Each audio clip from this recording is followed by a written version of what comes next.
എല്ലാ മക്കൾക്കും പുതിയൊരു വീഡിയോയിലേക്ക് സ്വാഗതം. 4ാം ക്ലാസ്സിലെ EVSൻ്റെ എൻവയോൺമെൻറ്റൽ സയൻസിലെ ഒന്നാമത്തെ പാഠഭാഗമാണ് നമ്മൾ ഈ വീഡിയോയിലൂടെ നോക്കുന്നത്. അപ്പോൾ നിങ്ങൾ പാർട്ട് 1 ടെക്സ്റ്റ് ബുക്കാണിത്. ഓക്കെ, ഇതിൽ ഒന്നാമത്തെ പാഠഭാഗം എന്ന് പറയുന്നത് ഓർഗാനിസംസ് ആൻഡ് സറൗണ്ടിങ്സ് എന്നുള്ളതാണ്. രണ്ടാമത്തേത് ഇന്ത്യ ഈസ് മൈ കൺട്രി. മൂന്നാമത്തേത് വിങ്ഡ് ബഡീസ് എന്നുള്ളത്. നാലാമത്തേത് Kerala A symphony of art എന്നുള്ളതാണ്. അപ്പോൾ ഒന്നാമത്തെ യൂണിറ്റാണ് നമ്മൾ ഡിസ്കസ് ചെയ്യാൻ പോകുന്നത്. ഓൾറെഡി ഇതിൻ്റെ മലയാളം മീഡിയം നമ്മൾ അപ്ലോഡ് ചെയ്തിട്ടുണ്ട്. ഇനി നമുക്ക് ഇംഗ്ലീഷ് മീഡിയത്തിൽ നോക്കാം. എല്ലാ നോട്ട്സും ആക്ടിവിറ്റീസും എല്ലാം നമ്മളിതിൽ പറയുന്നുണ്ട്. പാഠത്തിൻ്റെ പേര് organisms and surroundings. Okay, organisms എന്ന് പറഞ്ഞിട്ടുണ്ടെങ്കിൽ എന്താണ്? ജീവികൾ അല്ലേ. സറൗണ്ടിങ്സ് ചുറ്റുപാട്. അപ്പോൾ ജീവികളും ചുറ്റുപാടുമാണ് ഇവിടെ പറയുന്നത്. ഒരു ഡയറി എൻട്രിയാണ് ഇവിടെ തന്നിട്ടുള്ളത്. നമുക്കൊന്ന് വായിച്ചു നോക്കാം. Today we selected a water lily pond for environmental observation. We traveled along the edge of the paddy field and reached the bank of the pond. From the shade of a tree on the bank, we observed the pond. The water was crystal clear. Water lilies were in full bloom. We noticed various aquatic plants, mosses and fallen leaves on the water.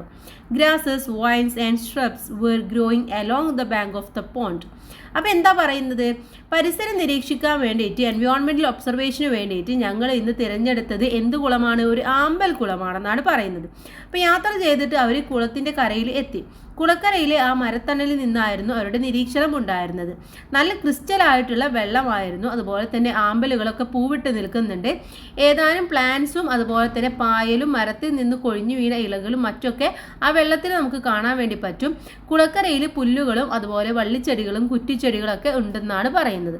അപ്പോൾ ആ ഒരു പിക്ചറാണ് ഇവിടെ കൊടുത്തിട്ടുള്ളത്. കൂട്ടുകാരിയുടെ നിരീക്ഷണത്തിന് പോയിരിക്കുകയാണ്. വെള്ളത്തിലുള്ള സംഭവങ്ങൾ കാണുന്നുണ്ട്. ചുറ്റുപാടും ഒരുപാട് സാധനങ്ങളും കാണുന്നുണ്ട്. ഇതിൻ്റെ ബാക്കി വായിച്ചു നോക്കാം. There were birds, squirrel, camels, spider, ants and other small organisms on the jamun, ഞാവൽ ട്രീ നിയർ ദ പോണ്ട്. അപ്പോൾ എന്താണ്? അതിൻ്റെ അടുത്ത് ഒരു ഞാവലിൻ്റെ മരമുണ്ട്. അതിലെന്തൊക്കെ ഉണ്ട്? കിളികൾ, അണ്ണാന്, മരയോന്ത്, ചിലന്തി, അതുപോലെ തന്നെ ഉറുമ്പുകൾ എല്ലാം ഉണ്ട്. There were plenty of fish in the pond. അതുപോലെ തന്നെ ആ പോണ്ടിൽ നിറയെ ഫിഷുകളുണ്ട്. They occasionally came to the surface and opened their mouth. അവർ ഇങ്ങനെ വെള്ളത്തിൻ്റെ മുകളിലേക്ക് വന്നിട്ട് വായ ഇങ്ങനെ പിളർക്കുന്നതായിട്ട് കാണുന്നുണ്ട്. Frogs, tadpoles, crabs, snail, water snakes and other aquatic organisms were also the inhabitants of the water lily pond. അപ്പോൾ തവള, അതുപോലെ തന്നെ ടാഡ്പോൾസ്, വാൽമാക്രി, ഞണ്ട്, ഒച്ച്, നീർക്കോളി, ജലപ്രാണികൾ തുടങ്ങിയവയൊക്കെ ആ ഒരു ആമ്പൽ കുളത്തിൽ ഉള്ള ജീവികളാണ്. We played by throwing small stones into the pond, creating ripples. We spend a lot of time enjoying the coolness of the pond. അപ്പോൾ അവരെന്ത് ചെയ്തു? ആ കുളത്തിൻ്റെ കരയിൽ ചെറു കല്ലുകളൊക്കെ ഇട്ടിട്ട് ഇങ്ങനെ ഓളുണ്ടാക്കി കളിച്ചു. അതുപോലെ തന്നെ കുളത്തിൻ്റെ കരയിൽ ഒരുപാട് നേരം ഇരുന്നത് കൊണ്ട് അവർ സമയം പോയത് അറിഞ്ഞില്ല എന്നാണ് പറയുന്നത്. Did you read Raina's observation notes? ഇത് റെയ്നയുടെ ഒരു ഒബ്സർവേഷൻ നോട്ടാണ് നമ്മളിപ്പോൾ വായിച്ചിട്ടുള്ളത്. ഇനി താഴെ കുറച്ച് ക്വസ്റ്റ്യൻസ് ഉണ്ട്. നമുക്ക് ഓരോന്നായിട്ട് നോക്കാം. Which organisms did you see in the pond? ആ പോണ്ടിൽ എന്തൊക്കെയാണ് കൂട്ടുകാരെ ഉള്ളതെന്നാണ് പറയുന്നത്? പോണ്ടിൽ fish, frog, water snake, snails, insects, crabs, ഇതൊക്കെ അതിലുണ്ട്. Which organisms lived on the tree? ആ ട്രീയിൽ എന്തൊക്കെയാണുള്ളത്? Birds, squirrel, ants, chameleons. Do all the organisms need a place to live? എല്ലാവർക്കും ജീവിക്കാൻ വേണ്ടിയിട്ടൊരു സ്ഥലം ആവശ്യമാണോ? ആവശ്യമാണ് അല്ലേ. അപ്പോൾ യെസ് എന്ന് എഴുതി കൊടുക്കുക. Can organisms that leave in water also leave on land? എന്താ ചോദിച്ചിട്ടുള്ളത്? ജലത്തിൽ ഉള്ള ജീവികൾക്ക് കരയിലും ജീവിക്കാൻ വേണ്ടി പറ്റുമോ എന്ന് ചോദിക്കുന്നുണ്ട്. Not all living things that in water can live on land. എന്താണ്? എല്ലാവർക്കും അങ്ങനെ ജീവിക്കാൻ വേണ്ടി പറ്റില്ല. ചില ജീവികൾക്ക് ജീവിക്കാൻ വേണ്ടി പറ്റാറുണ്ട്. വൈ കാണ്ട് ഫിഷ് ലീവ് ഓൺ ലാൻഡ്? എന്തുകൊണ്ടാണ് ഫിഷിന് ലാൻഡിൽ ജീവിക്കാൻ വേണ്ടി പറ്റാത്തത്?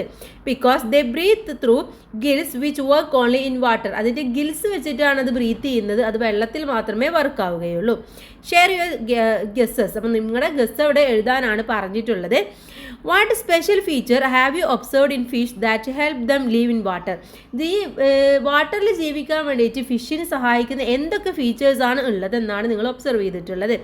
A boat like shape helps fish move through water. അതിനെന്താണ്, ഒരു ബോട്ട് പോലെയുള്ള ഷേപ്പാണുള്ളത്, അതാണ് അതിനെ വെള്ളത്തിൽ മൂവ് ചെയ്യാൻ വേണ്ടി പറ്റുന്നത്. A slimy body helps dum tightly arranged scales protect them from heat and cold eyes on both sides of the head, give them a wider view. അതുപോലെ തന്നെ അതിൻ്റെ കണ്ണുകൾ എന്ന് പറയുന്നത് രണ്ട് സൈഡിലാണ്, അതുകൊണ്ട് എന്താണ് അതിന് ചുറ്റുമുള്ള കാഴ്ചകളെ വളരെ നന്നായിട്ട് വൈഡായിട്ട് കാണാൻ വേണ്ടി പറ്റുമെന്നാണ് പറയുന്നത്. Let's draw A picture of A fish. അപ്പോൾ താഴെ എന്താണ്, ഒരു ഫിഷിൻ്റെ പിക്ചർ ഉണ്ട്, ഇത് വരക്കാനാണ്. എന്നിട്ട് വരച്ച് നിങ്ങൾ കളർ കൊടുക്കുക. What is shape of the fish? ഫിഷിൻ്റെ ഷേപ്പ് എങ്ങനെയാണ്? The shape of the fish like a boat, ഒരു ബോട്ടിൻ്റെ ഷേപ്പിലാണ് ഉള്ളത്. Then how does the shape help the fish move in water? എങ്ങനെയാണ് അതിന് വേഗ സ്പീഡിൽ വെള്ളത്തിൽ പോകാൻ വേണ്ടിയിട്ട് ഇത് സഹായിക്കുന്നുണ്ട്. Observe the shape of the boats. ഇവിടെ രണ്ട് ബോട്ട് കൊടുത്തിട്ടുണ്ട്, എന്നിട്ട് അതൊന്ന് ഒബ്സർവ് ചെയ്യാനാണ്.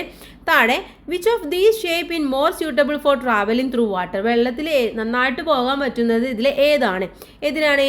പിക്ചർ 1-നാണ്. ഇതിനാണ് ശരിക്ക് പോകാൻ വേണ്ടി പറ്റുന്നത്. Then have you noticed how fish move in water? നിങ്ങൾ നോട്ടീസ് ചെയ്തിട്ടുണ്ടോ ഫിഷ് എങ്ങനെയാണ് മൂവ് ചെയ്യുന്നത് എന്നുള്ളത്? How do they change the direction? എങ്ങനെയാണ് അതിൻ്റെ ഡയറക്ഷൻ മാറ്റുന്നത്? The change direction using their fins and tail. അതിൻ്റെ ഫിന്നും അതുപോലെ തന്നെ ടൈലും ഉപയോഗിച്ചാണ് അത് ഡയറക്ഷൻ മാറ്റുന്നത്. How are they scales arranged? അതിൻ്റെ സ്കെയിൽ ചെതമ്പലുകൾ എങ്ങനെയാണുള്ളത്? Tightly arranged scale protect them from heat and cold. വളരെ ടൈറ്റ് ആയിട്ടാണ് അല്ലേ ചെതമ്പലുകൾ, കണ്ടിട്ടില്ലേ? അതിങ്ങനെ വളരെ ടൈറ്റ് ആയിട്ടാണുള്ളത്, അതുകൊണ്ട് അതിന് ഹീറ്റിൽ നിന്നും കോൾഡിൽ നിന്നൊക്കെ പ്രൊട്ടക്റ്റ് ചെയ്യാൻ വേണ്ടി പറ്റും. Then which part of their body helps them breathe ചെയ്യാൻ വേണ്ടി അതിനെ ഹെൽപ്പ് ചെയ്യുന്നത് എന്താണ്? അതിൻ്റെ ഗിൽസ് ആണ്. Okay, what are the special features that help the fish live in water?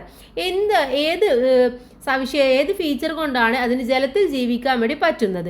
താഴെ പറയുന്നുണ്ട്, the body shape, fin, style, fin, arrangement of scales and slippery nature of fish help them move through water. Fish breathe with the help of gills. അതിൻ്റെ ശരീരത്തിൻ്റെ ആ ഒരു shape, അതുപോലെ തന്നെ അതിൻ്റെ fins, ചിറക്, ചെതമ്പലുകളുടെ ക്രമീകരണം, അതുപോലെ തന്നെ അതിൻ്റെ ഒരു ഒരു സ്ലിപ്പറി നേച്ചർ, ഇതൊക്കെ ജലത്തിലൂടെ സഞ്ചരിക്കാൻ വേണ്ടി അതിനെ സഹായിക്കുന്നുണ്ട്. മാത്രമല്ല അതിൻ്റെ ഗിൽസ് ആണ് അതിനെ ബ്രീത്ത് ചെയ്യാൻ വേണ്ടി സഹായിക്കുന്നത്. You have understood the shape of feature of fish. Now let's go to know the feature of some others too. അപ്പോൾ നമുക്ക് മനസ്സിലായി ഫിഷിൻ്റെ ഫീച്ചേഴ്സ് എന്തൊക്കെയാണ്, അതെങ്ങനെയാണ് അതിനെ ഹെൽപ്പ് ചെയ്യുന്നത് എന്നൊക്കെ മനസ്സിലായി. ഇനി നമുക്ക് ബാക്കിയുള്ള കുറച്ച് സംഭവങ്ങളുടെ നോക്കാമെന്നാണ് പറഞ്ഞിട്ടുള്ളത്. Next, observe the pictures. ഇവിടെ 2 പിക്ചേഴ്സ് കൊടുത്തിട്ടുണ്ട്. What are the special features of these plants? ഈ പ്ലാന്റ്സിൻ്റെ ഫീച്ചേഴ്സ് എന്താണെന്ന് ചോദിച്ചിട്ടുണ്ട്. What is special about their stem? അതിൻ്റെ സ്റ്റെമ്മിൻ്റെ പ്രത്യേകത എന്താണെന്നും ചോദിച്ചിട്ടുണ്ട്. അതെന്തായാലും താഴെ പറയുന്നുണ്ട് ഈ ഒരു ബോക്സിൽ, plants of the desert. Okay, ഡെസേർട്ടിലെ പ്ലാന്റ്സിനെ കുറിച്ചിട്ടാണ് പറയുന്നത്. സെറോഫൈറ്റ്സ് എന്ന് പറയും. Desert plants may have no leaves or have small leaves or thorns. ഈ ഡെസേർട്ടിലുള്ള പ്ലാന്റ്സിന് ഒന്നുകിൽ ഇലയില്ലാത്തതായിരിക്കും, അല്ലെങ്കിൽ ചെറിയ ഇലകളുള്ളതോ മുള്ളുള്ളതോ ആയിരിക്കും. Then their stem are thick. അതിൻ്റെ സ്റ്റെം എന്ന് പറയുന്നത് വളരെ തിക്കായിരിക്കും. Green and can store water. അതിനെന്ത് ചെയ്യാൻ പറ്റും? ഗ്രീൻ കളറിലും അത് നന്നായിട്ട് വെള്ളം സ്റ്റോർ ചെയ്ത് വെക്കാനും പറ്റും. A waxy coating on their stem helps them prevent water loss. അതുപോലെ തന്നെ അതിൻ്റെ തണ്ടുകളിൽ ഒരു മെഴുക് പോലുള്ള ഒരു സംഭവമുണ്ട്, അതുകൊണ്ട് അതിൽ നിന്നും ജലം നഷ്ടപ്പെടാതെ അതിനെ സഹായിക്കുന്നത് ആ ഒരു സംഭവമാണ്. The deep Roots of these plants absorb water from great depth. അതുമാത്രമല്ല അതിനുള്ള റൂട്ട് എന്ന് പറയുന്നത് നല്ല താഴേക്കുള്ള ഡീപ്പായിട്ടുള്ള റൂട്ട്സ് ആണ്. അതിലും വാട്ടർ അബ്സോർബ് ചെയ്യാനും പറ്റും, കാരണം നല്ല ഉള്ളിലേക്കായതുകൊണ്ട് അത്രയും വാട്ടർ അതിനെ അബ്സോർബ് ചെയ്യാൻ പറ്റും എന്നതാണ്. Such desert plants are known as xerophytes. ഇതിനെയാണ് നമ്മൾ xerophytes എന്ന് പറയുന്നത്. All these features enable them to survive in desert. ഈ ഫീച്ചേഴ്സ് ഉള്ളത് കൊണ്ടാണ് അതിനെ ആ ഡെസേർട്ടിൽ സർവൈവ് ചെയ്ത് നിന്ന് പോകാൻ പറ്റുന്നത്. കാരണം എന്താണ്, അവിടെ എപ്പോഴും വെള്ളമൊന്നും കിട്ടില്ല, അതുകൊണ്ട് അവർക്ക് ഇത്രയും സംഭരിച്ച് വെച്ചാൽ മാത്രമേ അവർക്ക് ജീവൻ നിലനിർത്താൻ വേണ്ടി സാധിക്കുകയുള്ളൂ. നെക്സ്റ്റ് പറയുന്നത് അഡാപ്റ്റേഷൻ എന്നതിനെ കുറിച്ചിട്ടാണ്. Plants and animals have body features that help them survive in their specific environments. Any body feature that help an organism survive in its environment is called adaptation. അഥവാ സസ്യങ്ങൾക്കും അതുപോലെ തന്നെ ജന്തുക്കൾക്കും അവ ജീവിക്കുന്ന ചുറ്റുപാടിനും ഒക്കെ അതിനാവശ്യമായിട്ടുള്ള ഒരു ശാരീരികമായിട്ടുള്ള ഫീച്ചർ അതിനുണ്ടായിരിക്കും. ആ ഒരു ജീവിക്കുന്ന സ്ഥലത്ത് അതിന് ശരിയായ രീതിയിൽ സഹായകമാകുന്ന ആ ഒരു ഫീച്ചറിനെയാണ് നമ്മൾ അഡാപ്റ്റേഷൻ എന്ന് പറയുന്നത്. ഇപ്പോൾ നമ്മൾ പറഞ്ഞു ആ ഒരു മരുഭൂമിയിലുള്ള ചെടിക്ക് അതിൻ്റെ ആ ഒരു ഫീച്ചർ ഉള്ളത് കൊണ്ടാണ് അതിന് അവിടെ ജീവിക്കാൻ വേണ്ടി പറ്റുന്നത്. ഇനി ഫിഷിന് വെള്ളത്തിൽ ജീവിക്കാൻ പറ്റുന്നത് അതിന് അതിൻ്റേതായ അഡാപ്റ്റേഷൻസ് ഉള്ളത് കൊണ്ടാണ്. അപ്പോൾ ആ ഒരു രീതിയിലുള്ള ഓരോ ഫീച്ചറിനെയാണ് നമ്മൾ അഡാപ്റ്റേഷൻ എന്നതുകൊണ്ട് ഉദ്ദേശിക്കുന്നത്. നെക്സ്റ്റ് ഇവിടെ നോക്കൂ, ഇവിടെ ഒരു ആമ്പൽ ലീഫും അതുപോലെ തന്നെ ഫ്രോഗും തമ്മിലുള്ള ഒരു കോൺവെർസേഷനാണ്. We float in water with the help of air sacs in our stem. അതോ ഞങ്ങളുടെ സ്റ്റെമ്മിലുള്ള ആ ഒരു എയർ സ്കാക്സ് എന്ന് പറഞ്ഞാൽ അറകളുടെ സഹായത്തോടെയാണ് ഞങ്ങൾ ഇങ്ങനെ വെള്ളത്തിൽ ഫ്ലോട്ട് ചെയ്ത് നിൽക്കുന്നത് എന്നാണ് പറയുന്നത്. ഫ്രോഗ് പറയാണ് we can swim in water as our fingers are connected with skin. ഞങ്ങളുടെ ഫിംഗേഴ്സ് ഒക്കെ പരസ്പരം ഇങ്ങനെ കണക്റ്റഡ് ആയിട്ടുള്ളത് കൊണ്ട്, സ്കിന്നുകൊണ്ട് കണക്റ്റഡ് ആയതുകൊണ്ടാണ് ഞങ്ങൾക്ക് വെള്ളത്തിന് ഇങ്ങനെ സ്വിം ചെയ്യാൻ വേണ്ടി പറ്റുന്നത്. Then have you listen to the conversation between the water lily and the frog. Water ലില്ലിയും ഫ്രോഗും തമ്മിലുള്ള കോൺവെർസേഷൻ നമ്മൾ വായിച്ചു അല്ലേ. Discuss write more about their adaptation. അതിൻ്റെ അഡാപ്റ്റേഷൻസ് എഴുതാനാണ് പറഞ്ഞിട്ടുള്ളത്. വാട്ടർ ലില്ലിക്ക് സ്ട്രോങ് റൂട്ട് സ്റ്റെമ്മാണ്. It does not decay in water. അത് വെള്ളത്തിൽ നശിച്ചു പോവില്ല. The flower remains erect above the water level. Okay. Frog ആണെങ്കിൽ ദ സ്ലിപ്പറി ബോഡിയാണ്. The leaves help to hope and land. The feet of frogs are shape to them help them swim. Okay. അപ്പോൾ ഇതൊക്കെയാണ് ഇവരുടെ പ്രധാനമായിട്ടുള്ള adaptation എന്ന് പറയുന്നത്. Observe the pictures. ഇനി താഴെയുള്ള പിക്ചേഴ്സ് നോക്കൂ. Where do these animals live. ഇവരെവിടെയാണ് ജീവിക്കുന്നത്? നമ്മുടെ കോട്ട് ജീവിക്കുന്നത് ലാൻഡിലാണ്. ദെൻ ബ്രൗൺസ് ജീവിക്കുന്നത് എവിടെയാണ്? സീയിലാണ് അല്ലെങ്കിൽ വാട്ടറിലാണ്. ഇതുള്ളതോ ഇത് ലാൻഡിലും അതുപോലെ തന്നെ സീയിലും വെള്ളത്തിലും ജീവിക്കുന്ന ജീവിയാണ്. ഇനി അടുത്തത് നോക്കൂ. Write the animals of other animals. Are you familiar with the complete the table. ഈ ഒരു ടേബിൾ താഴെയുള്ളത് കംപ്ലീറ്റ് ചെയ്യാനാണ്. ഒന്നുള്ളത് അനിമൽസ് ലീവ് ഓൺ ലാൻഡ്. ലാൻഡിൽ ജീവിക്കുന്നത് ആരൊക്കെയാണ്? Cow, goat, cat, tiger. ഇതൊക്കെ ഉള്ളത് കരയിലാണ്. Animals live in water. വാട്ടറിലുള്ളത് ആരൊക്കെയാണ്? Fish, dolphin, whale, octopus. Then animals live on land and water. ലാൻഡിലും വാട്ടറിലും ഉള്ളത് ഫ്രോഗ്, ടേർട്ടിൽ, ക്രോക്കറ്റൈൽ. ഇതൊക്കെയാണ്. Then analyze the information in the above table. Record your inferences in my environmental science diary. അപ്പോൾ നിങ്ങളിത് പൂർത്തിയാക്കിയിട്ട് നിങ്ങളുടെ science ഡയറിയിൽ ഒന്ന് അനലൈസ് ചെയ്തിട്ട് എഴുതാനാണ് പറഞ്ഞിട്ടുള്ളത്. നെക്സ്റ്റ് നോക്കൂ. Animals live also in desert and polar regions. What are their adaptations. നമുക്കറിയാം ചില ജീവികൾ മരുഭൂമിയിൽ ഉണ്ടാവും, അതുപോലെ തന്നെ പോളാർ റീജിയൻ ധ്രുവ പ്രദേശങ്ങൾ മഞ്ഞുള്ള പ്രദേശങ്ങളിലും ഉണ്ടാവും. എന്തൊക്കെയായിരിക്കും അപ്പോൾ അവരുടെ അഡാപ്റ്റേഷൻസ് എന്ന് പറയുന്നത്? ഇവിടെ നോക്കൂ. ഒരു ക്യാമൽ പറയാണ് the fat in our hump helps us to survive in the desert for days without drinking water. അതോ ഞങ്ങൾ മരുഭൂമിയിൽ ദിവസങ്ങളോളം വെള്ളമില്ലാതെ ജീവിക്കും അല്ലേ. അപ്പം ഞങ്ങളെ ആ സമയത്ത് സഹായിക്കുന്നത് ഞങ്ങളുടെ ഹംബിലുള്ള, ഹമ്പ് എന്ന് പറഞ്ഞാൽ മുതുകിലുള്ള ഫാറ്റ് ആണെന്നാണ് പറയുന്നത്. അപ്പോൾ PGM പറയാണ് the fat under our skin protects us from the extreme cold in the polar region. ഞങ്ങൾക്ക് എന്താണ് സ്കിന്നിൻ്റെ അടിയിൽ ഒരു ഫാറ്റ് ഉണ്ട്. ആ ഫാറ്റ് ഉള്ളത് കൊണ്ടാണ് ഈ ഒരു പ്രദേശത്ത്, ഈ മഞ്ഞുള്ള പ്രദേശത്ത് ഞങ്ങളെ സംരക്ഷിച്ച് നിർത്തുന്നത് എന്നാണ് പറയുന്നത്. ഈ ഒരു ശക്തമായ തണുപ്പിൽ നിന്നും സംരക്ഷിക്കുന്നത്. Find other adaptations of camel and penguin. അപ്പോൾ ക്യാമലിൻ്റെയും പെൻഗ്വിൻ്റെയും ബാക്കിയുള്ള അഡാപ്റ്റേഷൻസ് ഡിസ്കസ് ചെയ്യണം. എന്നിട്ട് ഇവിടെ എഴുതണം. ഇപ്പോൾ ക്യാമൽ ആണെങ്കിൽ ഫാറ്റ് ആൻഡ് ഹമ്പ് നമ്മൾ പറഞ്ഞു. Wide feet to walk on sand. മണലിൽ നടക്കാൻ വേണ്ടി നല്ല നീളമുള്ള കാലുകളാണ് അതിലുള്ളത്. കാരണം മണൽ നല്ല ചൂടായിരിക്കും. തിക്ക് ഫർ ടു പ്രൊട്ടക്റ്റ് ഹീറ്റ്. അതിൻ്റെ ആ ഒരു തൊലി എന്ന് പറയുന്നത് എന്താണ്? വളരെ ഹീറ്റിനെ പ്രൊട്ടക്റ്റ് ചെയ്യാൻ വേണ്ടി പറ്റുന്നതാണ്. അടുത്ത പെൻഗ്വിൻ്റേത് thick fat skin for energy. Flipper like a wings to swim. Thick feathers and fat. ഇതൊക്കെയാണ് പ്രധാനമായിട്ടുള്ള adaptations. Next a life without drinking water എന്നുള്ള കങ്കാരു റാറ്റിനെ കുറിച്ച് പറയുന്നുണ്ട്. The kangaroo rat is a small animal found in the desert. ഡെസേർട്ടിൽ കാണുന്ന ഒരു ചെറിയ ജീവിയാണ് ഈ കങ്കാരു റാറ്റ് എന്ന് പറയുന്നത്. It has many adaptations for living in the desert. ഇതിന് ഡെസേർട്ടിൽ ജീവിക്കാൻ വേണ്ടിയിട്ട് ഒരുപാട് അഡാപ്റ്റേഷൻസ് അതിന് ഉണ്ട്. It digs very deep burrows to survive the heat of the day and lives inside them. അപ്പം എന്താണ് ഇതിന് എന്താണ് പകൽ സമയത്ത് ചൂട് അതിജീവിക്കുന്നതിന് വളരെ ആഴത്തിൽ ഇത് എന്ത് ചെയ്യും? മാളം ഉണ്ടാക്കിയിട്ട് അതിനുള്ളിലാണ് ഇത് ജീവിക്കുന്നത്. It hunts for prey at night. രാത്രിയാണ് ഇത് ഇര പിടിക്കുന്നത്. It can live without drinking any water. അതിന് വെള്ളം കുടിക്കാതെ ജീവിക്കാൻ വേണ്ടി പറ്റും. It gets the water it needs from its main food such as grain, seeds and also from its body fat. മാത്രമല്ല ഇത് പ്രധാനമായിട്ട് ആഹാരമാക്കുന്നത് ഈ ധാന്യങ്ങൾ വിത്തുകളിൽ നിന്നുള്ള അതുപോലെ തന്നെ ശരീരത്തിലെ കൊഴുപ്പ് ഇതൊക്കെയാണ് ഇത് പ്രധാനം. ആവശ്യമായിട്ട് ജലം ആവശ്യമില്ല. പിന്നെ അത് മാത്രമല്ല low sweat or urine is very low. അതിന് സ്വെറ്റോ അഥവാ വിയർപ്പോ അല്ലെങ്കിൽ മൂത്രത്തിലൂടെയുള്ള ജലനഷ്ടമൊന്നും വളരെ കുറവാണ്.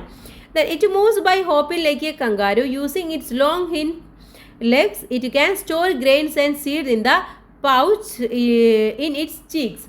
മാത്രമല്ല എന്താ പറയുന്നത്, കവിളിൻ്റെ ഭാഗത്തുള്ള ഒരു സഞ്ചിയിൽ ധാന്യങ്ങളും വിത്തുകളും അത് ശേഖരിച്ച് വെക്കും. മാത്രമല്ല നീളം കൂടിയ പിൻകാലുകൾ ഉപയോഗിച്ച് കങ്കാരുവിനെ പോലെ ഒരു ചാടിയാണ് ഇതിൻ്റെ നടത്തം. അതുകൊണ്ടാണ് ഇതിനെ കങ്കാരു റാറ്റ് എന്ന് പറയുന്നത്. നെക്സ്റ്റ് വൺ എന്ന് പറയുന്നത് നോക്കൂ, ഇവിടെ ഒരു കോൺവെർസേഷൻ തന്നിട്ടുണ്ട്. ആരൊക്കെയാണ്? നമ്മൾ കൊക്കാണല്ലേ. We have everything we need to live in the field. ഈ ഫീൽഡിൽ ഞങ്ങൾക്ക് ജീവിക്കാനുള്ള സംഭവങ്ങളൊക്കെ ഉണ്ട് എന്ന് പറയാണ്. We have everything we need in the pond. ഈ പോണ്ടിൽ ഞങ്ങൾക്ക് ആവശ്യമുള്ളതൊക്കെ ഉണ്ടെന്ന് ഫിഷും പറയാണ്. Then what does the stork get from the field. ഈ സ്റ്റോക്കിന് ഈ ഫീൽഡിൽ നിന്ന് എന്തൊക്കെയാണ് കിട്ടുന്നത്? സ്മോൾ ഓർഗാനിസംസ് കിട്ടുന്നുണ്ട്, ഇൻസെക്ട്സ് കിട്ടുന്നുണ്ട്, സ്മോൾ ഫിഷ് കിട്ടുന്നുണ്ട്. The next one, what does fish get from the pond. പോണ്ടിൽ നിന്ന് ഫിഷിന് എന്തൊക്കെയാണ് കിട്ടുന്നത്? പ്ലേസ് ടു ലീവ്, അവന് ജീവിക്കാനുള്ള ഒരു സ്ഥലം കിട്ടുന്നുണ്ട്, ഫുഡ് കിട്ടുന്നുണ്ട്, ഓക്സിജനും കിട്ടുന്നുണ്ട്. The environment in which an organism lives in its habitat. A habitat contains everything that the organism needs to survive. Ponds, rivers and fields are example or habitats. ഒരു ജീവിക്ക്, ഒരു ക്രിയേച്ചർ അല്ലെങ്കിൽ ഒരു ഓർഗാനിസംസിന് അതിന് ചുറ്റുപാടും, അത് ജീവിക്കുന്ന ചുറ്റുപാടാണ് അതിൻ്റെ ഹാബിറ്റേറ്റ് എന്ന് പറയുന്നത്. അപ്പോൾ ആ ജീവിയുടെ നിലനിൽപ്പിന് ആവശ്യമായിട്ടുള്ള എല്ലാ സംഭവങ്ങളും ആ ഒരു ഹാബിറ്റേറ്റിൽ ഉണ്ടായിരിക്കും. ഇപ്പോൾ കുളം, അതുപോലെ തന്നെ പുഴ, വയൽ, ഓക്കെ, ഇതൊക്കെ എന്താണ്? പോൺസ്, റിവേഴ്സ്, ഫീൽഡ് എന്നിവയൊക്കെ പറയുന്നത് ഹാബിറ്റേറ്റ്സ് ആണ്. Discuss find the more example of habitats. ഹാബിറ്റേറ്റ്സിന് മോർ എക്സാമ്പിൾ എഴുതാനാണ് ട്രീ, മൗണ്ടെയിൻ, ഡെസേർട്ട്, സീ. ഇതൊക്കെ ഹാബിറ്റേറ്റ്സ് ആണ്. ഡിഫറെൻറ്റ് ടൈപ്സ് ഓഫ് ഹാബിറ്റേറ്റ്സ് ഇവിടെ കൊടുത്തിട്ടുണ്ട്. Observe the picture. ഈ പിക്ചറിൽ നോക്കൂ, ഇത് ഫോറസ്റ്റ് ആണല്ലേ. ഇതാണെങ്കിലോ ഇതെന്ന് പറയുന്നത് ഇതാണ് ഡെസേർട്ടാണ്, ഇത് പോളാർ റീജിയൻ ആണ്, ഇത് പോണ്ടാണ്, ഇത് റിവർ ആണ്, ഓക്കെ, ഇത് സീ ആണ്. അപ്പോൾ ഓരോന്നും ഡിഫറെൻ്റ് ആയിട്ടുള്ളതാണ് തന്നിട്ടുള്ളത്. ഇനി what are the different types of habitats? Write down their names. ഏതൊക്കെയാണ്? River, mountain, polar region, desert, forest, sea. Then a field is a habitat. It has many living and non-living things in it. എന്താണ്? ഇപ്പോൾ നമ്മൾ ജീവിക്കുന്ന ഹാബിറ്റേറ്റ്സിലൊക്കെ ഒരുപാട് ജീവനുള്ളതും ജീവനില്ലാത്തതുമായിട്ടുള്ള things ഉണ്ടായിരിക്കും. അതൊന്ന് tabulate ചെയ്യാനാണ്. Living things ഏതൊക്കെയാണ്? Plants, birds, fish. Non living things soil, sunlight, water. Okay, അതൊക്കെ ജീവനില്ലാത്ത സംഭവങ്ങളാണ്. There are natural habitat and man-made habitats. Forest is an example of natural habitat. What about the biodiversity park in your school. അപ്പോൾ ഇപ്പോൾ നമ്മൾ പറഞ്ഞു living തിങ്സും non living തിങ്സും ഉണ്ടെന്ന് പറഞ്ഞു. ഇനി പ്രകൃതിയിൽ മനുഷ്യനായിട്ട് ഉണ്ടാക്കുന്നതും അതുപോലെ പ്രകൃതിയായിട്ടുള്ളതും ഉണ്ട്. ഇപ്പോൾ ഫോറസ്റ്റ് എന്ന് പറയുന്നത് എന്താണ്? ഒരു നാച്ചുറൽ ഹാബിറ്റേറ്റ് ആണ്. അങ്ങനെയാണെങ്കിൽ നിങ്ങളുടെ സ്കൂളിലെ ബയോഡൈവേഴ്സിറ്റി ഗാർഡൻ എന്ന് പറയുന്നതോ അത് മാൻമെയ്ഡ് ആണല്ലേ, നിങ്ങളായിട്ട് ഉണ്ടാക്കുന്നതാണ്. അപ്പോൾ അതിൻ്റെ ബേസ് ചെയ്തിട്ട് ഇവിടെ ഒരു ടേബിൾ കംപ്ലീറ്റ് ചെയ്യണം. ഏതൊക്കെയാണ് നാച്ചുറൽ ഹാബിറ്റേറ്റ്സ്, ഏതൊക്കെയാണ് മാൻമെയ്ഡ് ഹാബിറ്റേറ്റ്സ് എന്ന് നമുക്ക് എഴുതി കൊടുക്കാം. നാച്ചുറൽ ഹാബിറ്റേറ്റ്സിൽ ഫോറസ്റ്റ്, ഡെസേർട്ട്, പോൺസ്. ഇനി മാൻമെയ്ഡ് ഹാബിറ്റേറ്റ്സിൽ വരുന്നത് village, biodiversity park, farm land. A habitat contains many living and non-living things. Plants, animals and microorganisms are examples of living things. Soil, air, water and sunlight are the main non-living things. അപ്പോൾ എന്താണ്? ഒരു ഹാബിറ്റേറ്റ്സിൽ ജീവനുള്ളതും ജീവനില്ലാത്തതുമായിട്ടുള്ള ഒരുപാട് സംഭവങ്ങളുണ്ട്. ഇപ്പോൾ അതിൽ plants, അതുപോലെ തന്നെ animals, micro organisms തുടങ്ങിയവയൊക്കെ എന്താണ്? ജീവനുള്ളതിന് ഉദാഹരണമാണ്. ഇനി അതുപോലെ തന്നെ സോയിൽ, എയർ, വാട്ടർ, സൺലൈറ്റ് എന്നൊക്കെ പറയുന്നത് നോൺ ലിവിങ് തിങ്സ് ആണ്. Do living things depends on non-living things like air, water, soil and sunlight. Similarly, living things depends on each other. Living things are non-living things in an area live in interdependence. ഇപ്പോൾ നമ്മൾ പറഞ്ഞു living things ഉണ്ടാവും, non living things ഉണ്ടാവും. അവർ പരസ്പരം എന്താണ്? Related ആയിട്ടാണ് പോകുന്നത് അല്ലേ. അതുപോലെ തന്നെ ഒരു പ്രദേശത്ത് ലിവിങ് തിങ്സും നോൺ ലിവിങ് തിങ്സും എന്ന് പറയുന്നത് ഇൻ്റർഡിപ്പെൻഡ്സ്, അങ്ങോട്ടും ഇങ്ങോട്ടും ഡിപ്പെൻഡ് ചെയ്തിട്ടാണ് കഴിയുന്നത്. Observe the picture. ഈ പിക്ചർ നോക്കൂ നിങ്ങൾ. Find out whom depends on whom. ആരെയാണ് ഡിപ്പെൻഡ് ചെയ്യുന്നത്? ഇവിടെ നമ്മൾ നോക്കൂ, ഗ്രാസ് ഹൂപ്പർ എന്തിനെയാണ്? ഗ്രാസിനെ ഡിപ്പെൻഡ് ചെയ്യുന്നു അല്ലേ. ഫ്രോഗ് ഗ്രാസ് ഹോപ്പറിനെ ഡിപ്പെൻഡ് ചെയ്യുന്നു. അതുപോലെ സ്നേക്ക് ഫ്രോക്കിനെ കഴിക്കുന്നു. അതുപോലെ തന്നെ ഈഗിള് സ്നേക്കിനെ കഴിക്കുന്നു. അപ്പോൾ ഇതൊരു സർക്കിൾ പോലെയാണ് വരുന്നത് എന്ന് മനസ്സിലാക്കി വെക്കുക. എന്താണ് നെക്സ്റ്റ് എക്കോസിസ്റ്റം എന്ന് പറയുന്നത് എന്താണെന്ന് പറയുന്നുണ്ട്. An ecosystem is an environment where living and non-living things live in interdependence. Trees, fields, ponds, streams, hills, scared groves are small ecosystems. Forest, grasslands, desert, seas and polar regions are large ecosystem. അപ്പോൾ നമ്മൾ പറഞ്ഞു living തിങ്സും non living തിങ്സും എന്ന് പരസ്പരം ആശ്രയിച്ചിട്ടാണ് ജീവിക്കുന്നത് എന്ന് പറഞ്ഞു അല്ലേ. അവർ കഴിയുന്ന ആ ഒരു സറൗണ്ടിങ്സിനെയാണ് നമ്മൾ എക്കോസിസ്റ്റം എന്ന് പറയുന്നത്. ഇപ്പോൾ ഇവിടെ പറയുന്നുണ്ട് trees, fields, ponds, streams, hills, അതുപോലെ തന്നെ കാവുകൾ, ഇതൊക്കെ എന്താണ് ചെറിയ ചെറിയ എക്കോസിസ്റ്റങ്ങളാണ്. ഇനി forest, grasslands, desert, seas, polar region എന്നൊക്കെ പറയുന്നത് വലിയ എക്കോസിസ്റ്റവും ആണ്. What is interdependence in an ecosystem explain with examples. എന്താണ് ഒരു എക്കോസിസ്റ്റത്തിൽ പരസ്പരം എങ്ങനെയാണ് അവർ രണ്ടുപേരും ആശ്രയിച്ച് നിൽക്കുന്നത് എന്നാണ് ചോദിച്ചിട്ടുള്ളത്. Between living and non living things, ജീവനുള്ളതും ജീവനില്ലാത്തതും തമ്മിലുള്ള ബന്ധം. ബിറ്റ്വീൻ ലിവിങ് തിങ്സ്, ജീവനുള്ളതുമായിട്ടുള്ള ബന്ധം. Then between non living things, ജീവനില്ലാത്തതുമായിട്ടുള്ള ബന്ധം. അപ്പോൾ ആ ഒരു ബന്ധത്തിലൂടെയാണ് അവർ പരസ്പരം പോകുന്നത്. Next destruction of ecosystem. എക്കോസിസ്റ്റത്തിൻ്റെ ഡിസ്ട്രക്ഷൻ, നാശത്തെ കുറിച്ചിട്ടാണ് പറയുന്നത്. Hill has something to say. എന്താണ് ഹില്ല്, കുന്നിനുമുണ്ട് കുറച്ച് കാര്യങ്ങൾ പറയാനും. You can see us in many areas in your place. നിങ്ങളുടെ പ്ലേസിൽ ഒരുപാട് സ്ഥലത്ത് നിങ്ങൾക്ക് എന്നെ കാണാൻ വേണ്ടി പറ്റുന്നുണ്ടായിരിക്കും. Is there any one who hasn't climbed a hill. നിങ്ങൾ ആരെങ്കിലും കുന്ന് കയറാത്തവരായിട്ടുണ്ടോ?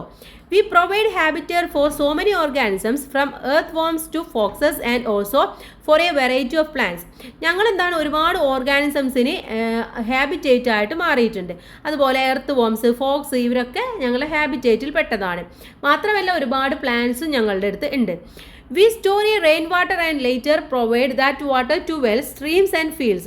മാത്രമല്ല മഴ പെയ്യുന്ന സമയത്ത് ഞങ്ങളാണ് വെള്ളം സംഭരിച്ച് വെച്ചിട്ട് ആവശ്യമുള്ള സമയത്ത് കിണറുകളിലേക്കും അരുവിയിലേക്കും വയലിലേക്കും ഒക്കെ വെള്ളം എത്തിച്ചു തരുന്നത്. We can control the wind and reduce the heat. അതുമാത്രമല്ല ചൂട് നിയന്ത്രിക്കാൻ പറ്റുന്നതും കാറ്റിനെ നിയന്ത്രിക്കാൻ പറ്റുന്നതും ഒക്കെ ഞങ്ങൾ ഉള്ളത് കൊണ്ടാണ്. Don't you see? എന്താണ് പക്ഷേ നിങ്ങൾ കണ്ടില്ലേ, we are in great crisis today. Do you realise our importance. ഞങ്ങൾ വളരെ ക്രൈസിസിലാണ് ഇപ്പോൾ പോകുന്നത്. ഞങ്ങൾ ഇമ്പോർട്ടൻസ് എത്രത്തോളം ഉണ്ടെന്ന് നിങ്ങൾക്ക് ഇപ്പോൾ മനസ്സിലായിട്ടുണ്ടോ എന്നാണ് ചോദിച്ചിട്ടുള്ളത്. Then hope you read the soliloquy of the hill. ആ ഹില്ല് പറയുന്ന കാര്യം ആത്മകഥ നിങ്ങൾ വായിച്ചില്ലേ? What are the harmful effects a vanishing of hills. Hills ഒക്കെ ഇല്ലാതാക്കി കഴിഞ്ഞാൽ എന്തൊക്കെ ദോഷങ്ങളാണുള്ളത്? ഒരുപാട് പ്രശ്നങ്ങളുണ്ട് അല്ലേ. അതിലെന്താ പറയുന്നുണ്ട്, വെള്ളം തരുന്നത്, അതുപോലെ തന്നെ ഹീറ്റ് കുറക്കുന്നത്, കാറ്റിനെ നിയന്ത്രിക്കുന്നത് ഒക്കെ ഹില്ലാണ്. അപ്പോൾ അതൊക്കെ ഇല്ലാതായി കഴിഞ്ഞാൽ അതൊക്കെ നശിച്ചു പോകും. What are the human activities that are harmful to the ecosystem. എന്തൊക്കെയാണ് മനുഷ്യൻ്റെ പ്രവൃത്തികൾ ഇത്തരത്തിലുള്ളത്? ഡെമോളിഷൻ ഓഫ് ഹിൽസ്, കുന്നിടിക്കൽ, എക്സസീവ് യൂസ് ഓഫ് പെസ്റ്റിസൈഡ്സിൻ്റെ അമിതമായിട്ടുള്ള ഉപയോഗം, deforestation, sand mining, destruction hills, ഇതൊക്കെയാണ് പ്രധാനമായിട്ടുള്ള പ്രശ്നങ്ങൾ. നെക്സ്റ്റ് വൺ പൊല്യൂഷനെ കുറിച്ചിട്ടാണ് പറയുന്നത്. Listen to what an earthworm says. ഒരു എർത്ത് വോം പറയുന്ന കാര്യമാണ്, we are known as the friends of farmers, now we cannot live in the soil due to pollution. ഞങ്ങൾ ശരിക്കും ഫാമേഴ്സിൻ്റെ ഫ്രണ്ട്സ് എന്നാണ് പറയുന്നത്, പക്ഷേ ഇന്ന് ഞങ്ങൾക്ക് ഇവിടെ ജീവിക്കാൻ വേണ്ടി പറ്റുന്നില്ല, അത്രയും പൊല്യൂഷൻ ആണെന്നാണ് പറയുന്നത്. Have you read what the earthworm said. What are the waste materials found in your home and surroundings. നമുക്ക് ചുറ്റും എന്തൊക്കെയുണ്ട്? പ്ലാസ്റ്റിക് ഉണ്ട് അല്ലേ, പ്ലാസ്റ്റിക് ഉണ്ട്, അതുപോലെ തന്നെ പെസ്റ്റിസൈഡ്സ്, കെമിക്കൽസ്, ഇതൊക്കെ ഉപയോഗിച്ചിട്ടുള്ള സോയിലാണ് നമുക്ക് ചുറ്റുമുള്ളത്. Find out the waste management process in your school. നിങ്ങളുടെ സ്കൂളിൽ എങ്ങനെയൊക്കെയാണ് വേസ്റ്റ് മാനേജ് ചെയ്യുന്നത് എന്നുള്ളത് നിങ്ങളൊന്ന് മനസ്സിലാക്കി വെക്കുക. Prepare a project and present in your class. എന്നിട്ട് നിങ്ങളുടെ ക്ലാസ്സിലൊന്ന് ഒരു പ്രൊജക്റ്റ് പ്രിപ്പയർ ചെയ്യുക. Observe the pictures. താഴെയുള്ള പിക്ചേഴ്സ് നിങ്ങൾ നോക്കൂ. Isn't throwing of waste to surroundings harmful to habitat. മാലിന്യങ്ങൾ നമ്മുടെ സറൗണ്ടിങ്സിലേക്കൊക്കെ വലിച്ചെറിയുന്നത് ഇത്തരത്തിൽ ഹാബിറ്റേറ്റിന് ഹാംഫുൾ ആണ് അല്ലേ. Discuss and write about those activities which pollute the soil. എങ്ങനെയൊക്കെയാണ് സോയിൽ പൊല്യൂട്ട് ആവുന്നത്? Excessive use of pesticides in ഫാംസിൽ ഉപയോഗിക്കുന്ന അമിതമായിട്ടുള്ള pesticides, excessive use of chemical fertilisers, അതുപോലെ തന്നെ construction and development, chemicals that flow into water. ഇതൊക്കെയാണ് പ്രധാനമായിട്ടുള്ള പ്രശ്നങ്ങൾ എന്ന് പറയുന്നത്. Then, how does soil pollution affect the ecosystem? എക്കോസിസ്റ്റത്തിനെ സോയിൽ പൊല്യൂഷൻ എഫക്റ്റ് ചെയ്യുന്നില്ലേ? ഉണ്ടല്ലേ? ഡെഫിനറ്റ്ലി അത് എഫക്റ്റ് ചെയ്യുന്നുണ്ട് എന്ന് നമുക്ക് പറയാൻ വേണ്ടി പറ്റും. What are the other factors which get pollute like this in our surroundings? എന്തൊക്കെ പൊല്യൂട്ട് ആവുന്നുണ്ട്? വാട്ടർ മാത്രമാണ്, സോയിൽ, വാട്ടർ, എയർ ഒക്കെ പൊല്യൂട്ട് ആവുന്നുണ്ട് അല്ലേ? Observe the pictures, find out the situations of air pollution. ഒന്നെന്താണ്? നമ്മുടെ വീടുകളിൽ വിറക് കത്തിക്കുന്നത്, അതുപോലെ ഫാക്ടറികളിൽ നിന്ന് വരുന്നത്, അതുപോലെ തന്നെ എന്താണ് കാടൊക്കെ കാട്ടുതീ അല്ലേ, അതുപോലെ തന്നെ പെസ്റ്റിസൈഡ്സ് ഒക്കെ ഉപയോഗിക്കുന്നത്. Discuss and write down the harmful effect of air pollution. Air പൊല്യൂഷൻ്റെ ഹാംഫുൾ എഫക്റ്റിനെ പറ്റിയാണ് പറയുന്നത്. Air pollution can have harmful effect on our health. നമ്മുടെ ശരീരത്തിന് തന്നെ ഒരുപാട് പ്രശ്നം ഉണ്ടാക്കുന്ന ഒരു സംഭവമാണ് ഇതെന്ന് പറയുന്നത്. Then, every year about 7 million people die in the world due to various diseases caused by air pollution. Air pollution കാരണം തന്നെ ഓരോ വർഷവും ലോകത്ത് 70 ലക്ഷം ആളുകൾ മരിക്കുന്നുണ്ട്. Air pollution can have a harmful effect not only on humans but also on plants and animals. മനുഷ്യർക്ക് മാത്രമല്ല, പ്ലാന്റ്സിനും എനിമൽസിനും ഒക്കെ ഇത് പ്രശ്നമാവുന്നുണ്ട്. Harmful effects of air pollution are declining crop yields, acid rain, global warming, ozone depletion. ഇതൊക്കെയാണ് പ്രധാനമായിട്ടുള്ള പ്രശ്നങ്ങൾ എന്ന് പറയുന്നത്. എന്തൊക്കെയാണ്? കൃഷിക്ക് ഉണ്ടാകുന്ന കൃഷി വിളകളൊക്കെ കുറയുന്നത്, ആസിഡ് മഴ, അതുപോലെ ഗ്ലോബൽ വാർമിങ്, അതുപോലെ തന്നെ ഓസോൺ ഡിപ്ലീഷൻ, ഓസോൺ പാളിയുടെ നാശം, ഇതൊക്കെ ഈ വായു മലിനീകരണത്തിൻ്റെ ദോഷഫലങ്ങളാണ്. Observe the pictures. ഈ പിക്ചേഴ്സ് നോക്കൂ. ഇവിടെ എന്താണ് കാണുന്നത്? നമ്മുടെ വാട്ടർ പൊല്യൂഷൻ ആണല്ലേ. In which circumstances does water get polluted? ഇതിൽ ഏതാണ് പൊല്യൂട്ട് ആവുന്നത്? എങ്ങനെയാണ് പൊല്യൂട്ട് ആവുന്നത് കൂട്ടുകാരെ? Plastic reaching water bodies. Plastic ഒക്കെ വെള്ളത്തിലേക്ക്, വാട്ടർ ബോഡീസിലേക്ക് വരുന്നത്. Dumping waste from factories and water from sewage. ഇതൊക്കെയാണ് പ്രധാനമായിട്ടുള്ള കാരണങ്ങൾ. How does water pollution effect living things and humans? ജലം മലിനമാകുന്നത് ജീവികളെയും മനുഷ്യരെയും എങ്ങനെയൊക്കെയാണ് ബാധിക്കുന്നത് എന്നാണ് നോക്കുന്നത്. Water becomes polluted due to the presence of various chemicals and organic substances. വിവിധ തരത്തിലുള്ള രാസപദാർത്ഥങ്ങളുടെ സാന്നിധ്യം മൂലം ജലം എന്താണ്? മലിനമായിക്കൊണ്ടിരിക്കുകയാണ്. Polluted water causes various health issues and diseases. ഇങ്ങനെ പൊല്യൂട്ടഡ് വാട്ടർ നമ്മുടെ ഹെൽത്ത് ഇഷ്യൂസിനും ഒരുപാട് അസുഖങ്ങൾക്കൊക്കെ കാരണമാകുന്നുണ്ട്. Waste from factories and house, plastic waste, pesticides, other chemicals, petroleum etcetera cause water pollution. ഇതൊക്കെയാണ് ഈ വാട്ടർ പൊല്യൂഷൻ ഉണ്ടാവാനുള്ള പ്രധാനമായിട്ടുള്ള കാരണങ്ങൾ. The decrease in the level of oxygen in water is due to pollution. അത് മാത്രമല്ല, വെള്ളത്തിൽ ഓക്സിജന്റെ അളവ് കുറയുന്നത് മൂലവും പൊല്യൂഷൻ ഉണ്ടാവുന്നുണ്ട്. This is a threat to the lives of organisms live in water. അതുകൊണ്ട് തന്നെ ജലത്തിലുള്ള ജീവികൾക്ക് ജീവിക്കാൻ പറ്റാത്ത അവസ്ഥയിലേക്കും എത്തിച്ചേരും. കാരണം അവർക്ക് ഓക്സിജൻ കിട്ടിയില്ലെങ്കിൽ അവർ മരിക്കും അല്ലേ. Then let's read Adi's diary note. താഴെയുള്ളത് ആദിയുടെ ഒരു ഡയറി നോട്ടാണ് തന്നിട്ടുള്ളത്. Nature's fury. എന്താണ്? കലുതുള്ളിയ പ്രകൃതിയാണ്. Our house was on a hillside. Ours is an area that receives good rainfall. The monsoon rain was lashing down without any stop. It was raining heavily. The water level in the river had also risen. If the water level rose further, our house would be flooded. In the evening, it began to rain severely. There was no electricity. They were afraid of what would happen if the rain continued. We were paying attention to the danger warnings. അപ്പം എന്താണ്? കുന്നിൻ ചെരുവിലാണ് ഈ കുട്ടിയുടെ ആദിയുടെ വീട് എന്ന് പറയുന്നത്. നന്നായി മഴ ലഭിക്കുന്ന ഒരു പ്രദേശമാണ്. അവിടെ എന്ത് സമ്മറിൻ്റെ സമയത്ത്, നമ്മുടെ മൺസൂണിൻ്റെ സമയത്ത് ശക്തമായിട്ടുള്ള മഴ പെയ്തു. പുഴയിലൊക്കെ ജലം ഉയർന്നു. അതുപോലെ തന്നെ വീട്ടിൽ വെള്ളം കയറാനൊക്കെ സാധ്യതയുള്ളതായി മാറി. അപ്പോൾ സന്ധ്യ കഴിഞ്ഞപ്പോഴും വളരെ നല്ല മഴയാണ്. അവിടെ ഇലക്ട്രിസിറ്റി ഉണ്ടായിരുന്നില്ല. അപ്പോൾ മഴ ഇങ്ങനെ തുടർന്നു കഴിഞ്ഞാൽ പലതും സംഭവിക്കും എന്നുള്ള പേടി അവർക്ക് ഉണ്ടായിരുന്നു. അതിൻ്റെ മുന്നറിയിപ്പുകൾ അവരൊക്കെ ശ്രദ്ധിക്കുന്നുണ്ടായിരുന്നു. മാത്രമല്ല വീട്ടിലെ മൃഗങ്ങളൊക്കെ വളരെ അസ്വസ്ഥരാകുന്നതും അവർ കണ്ടു. We noticed that the pests of house were disturbed and making unusual noise. Realizing the danger, my parents took us to the relatives' house a short distances away from ours. The rain did not stop. We were asleep. It was a early morning that we heard a shocking news. Many people died in landslides and destruction. Power of that huge natural disaster washed away our house, school, some friends, relatives and the entire village. അപ്പോൾ എന്താണ് സംഭവിച്ചത്? കുറച്ച് കഴിഞ്ഞപ്പോൾ അച്ഛനക്ക് ഒരു അപകടം തോന്നിയപ്പോൾ അച്ഛൻ എന്ത് ചെയ്തു? അച്ഛനും ഇവരെല്ലാവരും കൂടെ ബന്ധുവിൻ്റെ വീട്ടിലേക്ക് പോയി. അപ്പോഴും മഴയ്ക്ക് യാതൊരു മാറ്റവും ഇല്ല. അങ്ങനെ ഒരു ഉറക്കത്തിലായ സമയത്ത് പുലർച്ചെയാണ് ആ വാർത്ത കേട്ടത്. എന്ത് സംഭവിച്ചു? ഒരു ലാൻഡ് സ്ലൈഡ്സ് സംഭവിച്ചിട്ട് ഒരുപാട് പേര് മരിച്ചുപോയി. ഫ്രണ്ട്സും അതുപോലെ തന്നെ നെയ്ബേഴ്സും റിലേറ്റീവ്സും എല്ലാവരും പോയി എന്നുള്ളതാണ്. ഇത് നമ്മുടെ കഴിഞ്ഞ വർഷം എവിടെ നടന്നതാണ്? വയനാട്ടിൽ നടന്ന ആ ഒരു സംഭവത്തിൽ അവിടുത്തെ ഒരു കുട്ടി എഴുതിയ ഡയറി കുറിപ്പാണ്. ഓക്കെ, ഡു നാച്ചുറൽ ഡിസാസ്റ്റേഴ്സ് ഒക്കെ in various places of the world. നമ്മുടെ ലോകത്തിൻ്റെ പല ഭാഗങ്ങളും ഇത്തരത്തിലുള്ള നാച്ചുറൽ ഡിസാസ്റ്റേഴ്സ് ഒക്കെ സംഭവിക്കുന്നുണ്ട് അല്ലേ. That which all natural disasters do you know. നിങ്ങൾക്കറിയും ഒരുപാട് നാച്ചുറൽ ഡിസാസ്റ്റേഴ്സ് അല്ലേ. ഏതൊക്കെയാണ്? Landslides, earthquake, forest fire, storm, tsunami, drought, ഇതൊക്കെ നമ്മുടെ ചുറ്റും നടക്കുന്ന പ്രശ്നങ്ങളാണ്. Natural disasters cause great damage to the environment and living things.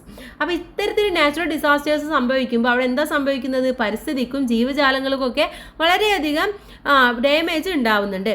Natural disasters can occur due to natural causes of human interference.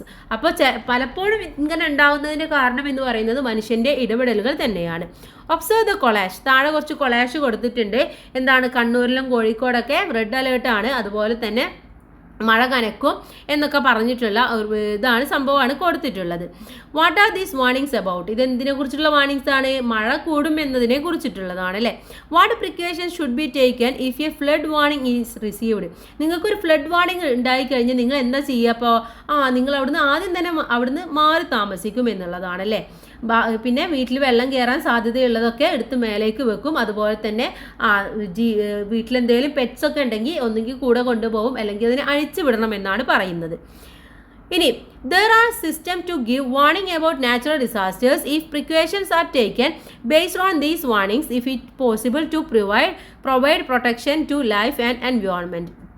അപ്പോൾ പ്രകൃതി ദുരന്തങ്ങളെ കുറിച്ചിട്ടൊക്കെ എന്തെങ്കിലുമൊക്കെ ഇത്തരത്തിലുള്ള വാർണിങ്സ് ഒക്കെ കിട്ടിക്കഴിഞ്ഞാൽ എന്ത് ചെയ്യണം? നമ്മൾ അതിനനുസരിച്ചുള്ള മുൻകരുതലുകൾ എടുത്താൽ നമ്മുടെ ജീവനും അതുപോലെ തന്നെ പരിസ്ഥിതിക്കൊക്കെ സംരക്ഷണം നൽകാൻ വേണ്ടി നമുക്ക് പറ്റുമെന്നാണ് പറയുന്നത്. അടുത്തത് പ്രൊട്ടക്ഷൻ ഓഫ് എക്കോസിസ്റ്റം. എക്കോസിസ്റ്റത്തിനെ എങ്ങനെയാണ് നമ്മൾ പ്രൊട്ടക്ട് ചെയ്യേണ്ടത്?